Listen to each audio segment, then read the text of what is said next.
Hello, welcome to our video about ways to prevent climate change.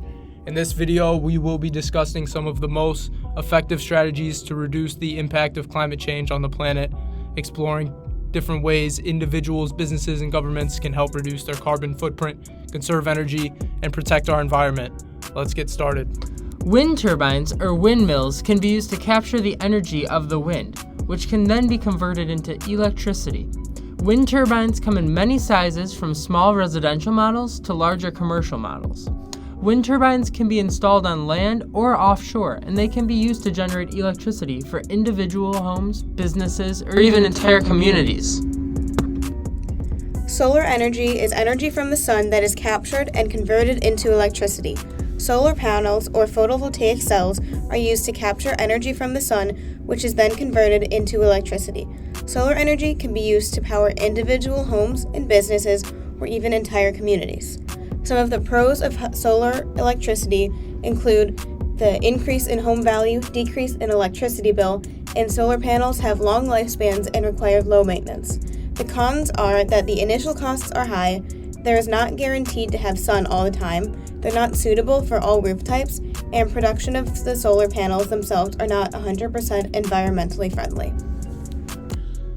Hydroelectricity is electricity generated from the energy of flowing waters such as rivers and streams. Hydroelectric power plants are built on rivers and streams, and they use energy of the flowing water to generate electricity.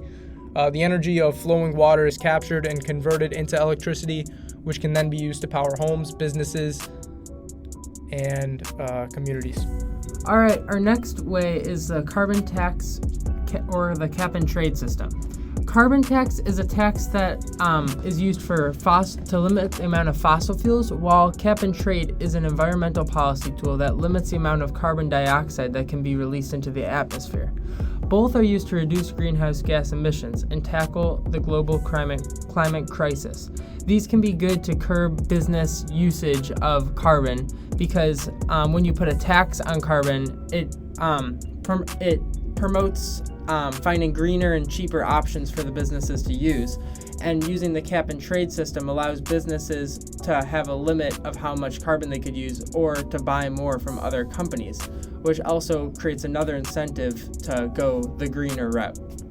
Urban planning is the process of creating plans, policies, and regulations to manage the use and development of land in cities and towns. It involves making decisions about transportation, land use, housing, economic development, public facilities, and services. Smart growth is an urban planning principle that promotes the development of compact, walkable, livable, and mixed-use communities. It prioritizes the use of public transportation, walking, and cycling over the use of automobiles. In addition, in cities, there should be green buildings. Green buildings are structures that are designed and built to reduce the overall impact on the environment. They incorporate elements like energy-efficient lighting and appliances, renewable energy sources like wind and solar, and hydro, which we already discussed, and water-saving plumbing systems. Vertical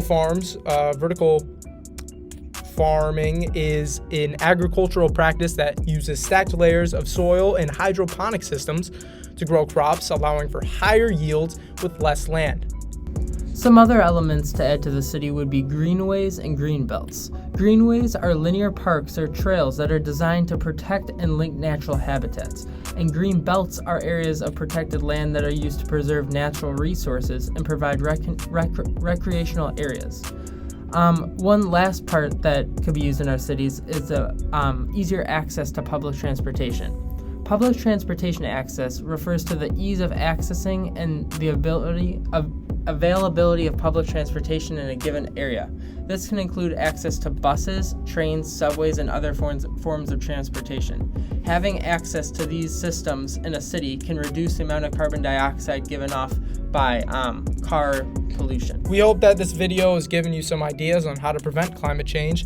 Every small step we take to reduce our environmental impact can make a big difference. Let's work together to create a better future for generations to come.